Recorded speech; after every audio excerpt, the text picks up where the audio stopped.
नमस्कार दोस्तों, मैं सतवीर सिंह अपने YouTube के भारत लिंक ग्लोबल चैनल पर आपका स्वागत करता हूं। दोस्तों, सबसे पहले तो मैं माफ़ी चाहूँगा कि लगभग एक हफ्ते तक मैंने कोई वीडियो नहीं बनाई। इसकी वजह ये थी कि मेरी तबीयत ख़राब है और आज भी मतलब गले से आवाज़ नहीं आ रही, बोला नहीं जा रहा। अब लेकिन वीडियो आज इसलिए बनानी पड़ रही है कि कहीं आप लोग भूल ना जाओ कि भारत लिंक ग्लोबल नाम का भी कोई चैनल है या फिर सतवीर सिंह नाम का भी कोई इस दुनिया में आदमी है या नहीं है। इसलिए थोड़ा सा कुछ यूट्यूब का एल्गोरिदम है, उसको थोड़ा बनाए रखने के लिए भी आज मैं वीडियो बना रहा हूँ। हालांकि तबीयत मेरी ज़्यादा ठीक नहीं है, बाकी पता नहीं शायद 1-2 दिन और बना पाऊँ या नहीं बना पाऊँ। खैर चलिए दोस्तों, आज का जो विषय है उसके ऊपर बातचीत करते हैं। दोस्तों, 2014 में बीजेपी की सरकार आई थी, हरियाणा में भी केंद्र में भी। तो हम हरियाणा की बात करेंगे। तो हरियाणा के अंदर जब बीजेपी की सरकार आई तो कांग्रेस को हरा के वो आई थी, क्योंकि कांग्रेस के खिलाफ काफ़ी एंटी इनकम्बेंसी थी। लेकिन जब बीजेपी की सरकार आई तो बीजेपी को वोट दिए थे सभी ने। उसमें जाट कम्युनिटी भी थी, दूसरी कम्युनिटी भी थी, और इसलिए उसकी सीट आई थी और उसकी सत्ता आई थी। लेकिन दोस्तों, पता नहीं बीजेपी को एक चीज़ दिखाई दी कि हरियाणा के अंदर जो जाट कम्युनिटी है ना, वो है 27%, 25 से 27%, मैक्सिमम 30% भी लगा दो आप इसको। तो लेकिन बाकी जो 70% है वो तो नॉन जाट है। इसलिए उन्होंने सोचा कि हरियाणा के अंदर बार बार जाट कम्युनिटी की सरकार आती है, तो क्यों न जाट कम्युनिटी को ही सत्ता से बाहर कर दिया जाए। इसलिए बीजेपी ने 70% जो और बाकी कम्युनिटी थी सारी मिलाकर उन पर ध्यान देना शुरू कर दिया, और जो जाट कम्युनिटी है उसको धीरे धीरे खुदे लाइन लगाना शुरू कर दिया। और अपने एक जो नेता है वो था बीजेपी का राजकुमार सैनी, उसको मैदान में उतार दिया इस चीज़ के लिए। अब आप ये कह रहे हैं कि मैदान में बीजेपी ने कैसे उतारा, तो ये मैं बताऊंगा क्यों बीजेपी का नाम ले रहा हूँ। तो राजकुमार सैनी ने दोस्तों जाटों के खिलाफ इतना ज़्यादा जहर उगलाया, इतना ज़्यादा जहर उगला कि जाटों के मन में कड़वाहट हो गई। और पहले तो जाट भी यही सोचते थे कि भाई ये राजकुमार सैनी का ही वो किया धरा काम, और राजकुमार सैनी ही जाटों से नफरत करता है। और उसका एक बार वो किसी प्रोग्राम से निकलने लग रहे थे तो 2 जाट कम्युनिटी के बच्चों ने उसका मुंह काला भी कर दिया था। ये मतलब एक तरह से गुस्सा था जाट कम्युनिटी का। लेकिन खैर, लेकिन राजकुमार सैनी जो भी जाटों के खिलाफ बोलते रहे, उसके पीछे मैं ये मानता हूँ कि बीजेपी का ही उसमें सहमति थी। बीजेपी की सहमति में दोस्तों इसमें क्यों मानता हूँ, क्योंकि बीजेपी ने कभी भी राजकुमार सैनी जी का विरोध नहीं किया, और उसने कभी न तो ये कहा कि जाट कम्युनिटी के खिलाफ जो राजकुमार सैनी बोल रहे हैं इसमें इनका अपना निजी वक्तव्य है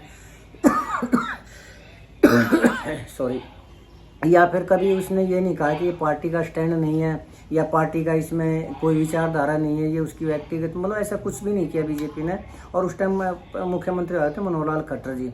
तो इससे लोगों ने यही तात्पर्य निकाला कि मनोहर लाल खट्टर जी का ही इसके पीछे मनोहर लाल सैनी का सबूत है। मनोहर लाल सैनी के पीछे जो हाथ है वो उस चीज़ का सबूत मान रहे थे।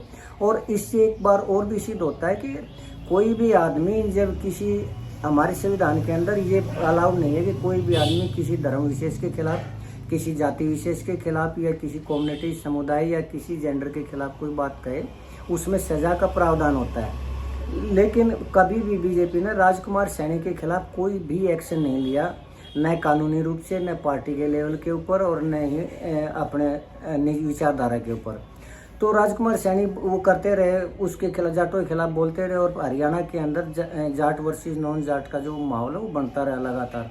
और 2016 में जब जाट कम्युनिटी का जो जाट आरक्षण का जो आंदोलन था, उसमें हालांकि मैंने बार बार कहा है कि इतना ज़्यादा जो नुकसान हुआ, तोड़ फोड़ हुआ, दुकानें जलाई गई, उसमें असामाजिक तत्वों की एंट्री थी, तो उन्होंने इतना ज़्यादा वो किया था। जाट कम्युनिटी ने इतना ज़्यादा नुकसान नहीं किया। लेकिन एक चीज़ और भी आई थी कि जो दूसरी कम्युनिटी थी, उन्होंने उस चीज़ को देखते हुए आके सरकार मुआवजा देने लग रही है यार, मुँह मांगा मुआवजा देने लग रही है, उन्होंने बाद में सामान निकाल कर अपनी दुकानों में आग भी लगाई। और जिसने जितना क्लेम किया उसको उतने ही पैसे मिले, और इतने पैसे मिलने के कारण ये आंकड़ा गया 2000 करोड़ तक का। यानी 2000 करोड़ रुपए। कहने का तात्पर्य ये है कि सरकार ने उन लोगों को दिया जो जाट आरक्षण के तहत जिनका नुकसान हुआ था, और वो नॉन जाट कम्युनिटी के लोग थे ज़्यादातर। खैर चलिए दोस्तों, और दूसरा फिर ये मैं इसलिए भी कह रहा हूँ कि एक बार जब ये अपने राजकुमार सैनी, इन्होंने एक रैली की थी, तो उस रैली के अंदर बीजेपी की तरफ से प्रतिनिधित्व करने के लिए कि ये बीजेपी की रैली है, राजकुमार सैनी की इस रैली के अंदर चौधरी वीरेंद्र सिंह को भेजा। और ये इस चीज़ का सबूत था कि राजकुमार सैनी जी के जो विचारधारा है या जाटों के खिलाफ वो जो जहर उगलने लग रहा है, उसके पीछे सपोर्ट है वो बीजेपी का ही है। और सिर्फ राजकुमार सैनी ही नहीं, मैंने एक वीडियो और भी देखा है, एक पूर्व विधायक हुआ करते यमुनानगर के रोशनलाल आर्य, उन्होंने तो एक ऐसी वीडियो बनाई जो बिल्कुल भी, जिसको सामाजिक रूप से क्या कि कानूनी रूप से भी जिसको अलाउ नहीं किया जा सकता।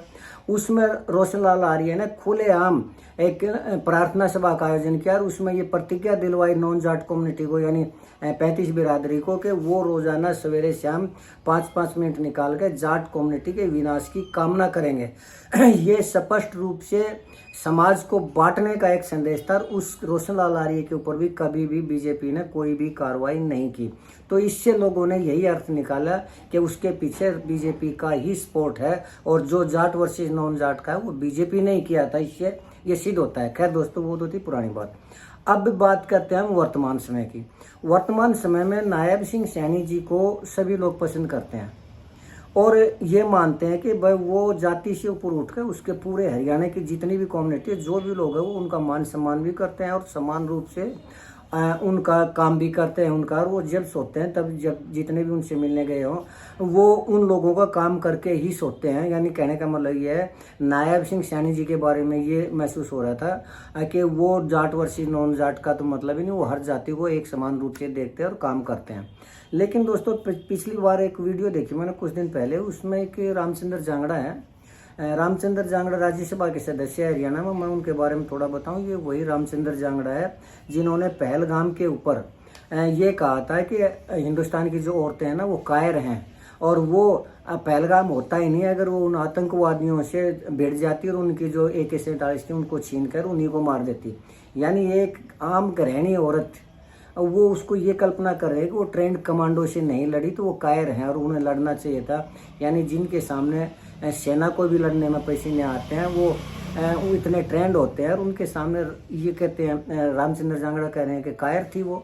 ये इतना ही नहीं, एक बार पहले भी चर्चा हुई थी रामचंद्र जांगड़ा के बारे में, हरियाणा के अंदर ही होती है। इनेलो के टाइम में कोई हेलीकॉप्टर कांड था, पता नहीं क्या था, कैसे था, तब भी वो चर्चा में आए थे। खैर, रामचंद्र जांगड़ा जी का एक वीडियो मैंने पहले भी देखा था, लगभग महीना 2 महीना पहले की बात है। वो नायब सिंह सैनी जी के प्रोग्राम का ही था और उसमें रामचंद्र जांगड़ा ने जाटों के खिलाफ बहुत ज्यादा जहर उगला था और ये कहा था कि अगर इसी प्रदेश के लोग हैं, उनकी अगर बर्बादी का या उनकी जो पीड़ा का वो कारण था, वो एक कम्युनिटी थी। और वो जब बीजेपी का राज नहीं आया था, उससे पहले वो दूसरी कम्युनिटी के ऊपर प्रताड़ना किया करती, उनको पीड़ित किया करती, उनको दबाया करती।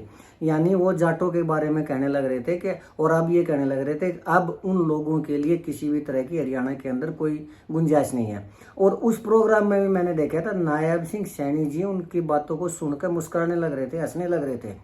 और अब दोस्तों, जब ये रोहतक के अंदर प्रोग्राम था, कल या परसों का ही था, उसमें जो नरेंद्र मोदी का जन्मदिन था, उनके ऊपर वो जन्मदिन के ऊपर कोई प्रोग्राम करने लगे थे। उसमें नायब सिंह सैनी जी बैठे हुए थे और रामचंद्र जांगड़ा ने स्टेज पे बोलते हुए फिर से जहर घोला है जाट कम्युनिटी के खिलाफ। उन्होंने कहा कि जो बाकी की कम्युनिटी हैं, जितनी भी जातियां थी, वो जब से बीजेपी की सरकार नहीं थी उससे पहले वो प्रताड़ित हुआ करती और एक जाति विशेष ने उसको प्रताड़ित किया। और जिन्होंने 2016 के अंदर अपनी आरक्षण की मांगों मनवाने के लिए 2000 करोड़ का नुकसान किया और दूसरी कम्युनिटी को भी दबाया। यानी कहने का मतलब यह है कि 2016 में जो जाट आरक्षण था वो जाटों का आरक्षण था और उसमें उनका कहने का तात्पर्य था कि जाट कम्युनिटी ने हरियाणा के लिए या देश के लिए गलत काम किया और अब जाट कम्युनिटी को आगे नहीं आने देंगे। ये आप सोशल मीडिया में है, आप ये वीडियो देख सकते हैं, रामचंद्र जांगड़ा का बयान देख सकते हैं। लेकिन इसमें दुख इस चीज़ का है दोस्तों कि रामचंद्र जांगड़ा तो अब एक चला हुआ कारतूस है, लेकिन वो अपने आप को पॉइंट बनाने के लिए कहिए, नंबर बनाने के लिए कहिए, वो जाटों के खिलाफ जहर उगलने लग रहा है ताकि फिर से उनको राज्यसभा का टिकट मिल जाए। लेकिन दुख की बात है इसमें नायब सिंह सैनी जी का उनके बयान के ऊपर हंसना, उनके बयान के ऊपर मुस्कुराना, अर्थात इनडायरेक्ट रूप से उसके बयान का समर्थन करना। यानी नायब सिंह सैनी जी उनको देख कर ऐसे मुस्कुरा रहे थे कि बिल्कुल तुम ठीक कह रहे हो और ऐसा ही हुआ है। इससे लोगों ने यही तात्पर्य लगाया।